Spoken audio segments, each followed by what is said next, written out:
অর্থনীতির দাবি মেনে ১৪ বছর পর অবশেষে ভাড়া বাড়ল মেট্রোর।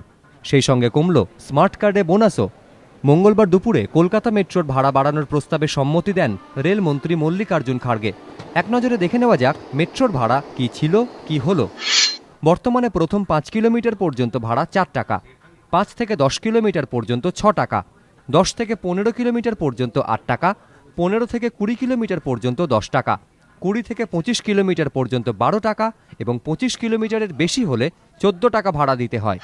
নতুন বিন্যাসে প্রথম ২ কিলোমিটারের জন্য ভাড়া দিতে হবে ৫ টাকা, ২ থেকে ৬ কিলোমিটার দূরত্বের জন্য ভাড়া হবে ১০ টাকা, ৬ থেকে ১২ কিলোমিটার ১৫ টাকা, ১২ থেকে ২৪ কিলোমিটার ২০ টাকা, ২৪ থেকে ৩০ কিলোমিটার ২৫ টাকা এবং ৩০ থেকে ৪০ কিলোমিটার যেতে ভাড়া দিতে হবে ৩০ টাকা। তবে বর্তমানে মেট্রোর কোনো স্টেশনের দূরত্বই ৩০ থেকে ৪০ কিলোমিটারের মধ্যে পড়ে না।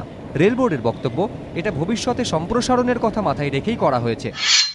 বর্তমান পরিস্থিতিতে সর্বাধিক দূরত্বের স্টেশন দুটি হল নিউ গড়িয়া এবং নোয়াপাড়া, যার দূরত্ব ২৭ কিলোমিটার। নয়া ভাড়া বিন্যাস অনুযায়ী এই দূরত্বের জন্য দিতে হবে ২৫ টাকা। নিউ গড়িয়া থেকে দমদম যাওয়ার জন্যও দিতে হবে ২৫ টাকাই।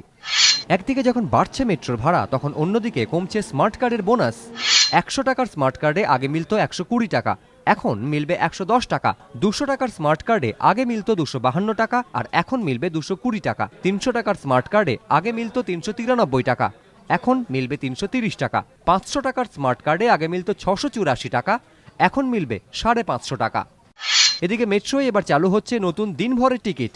২৫০ টাকার এই টিকিটে যতবার খুশি যাতায়াত করা যাবে। পাশাপাশি থাকবে ৫৫০ টাকার ৩ দিনের টিকিটও।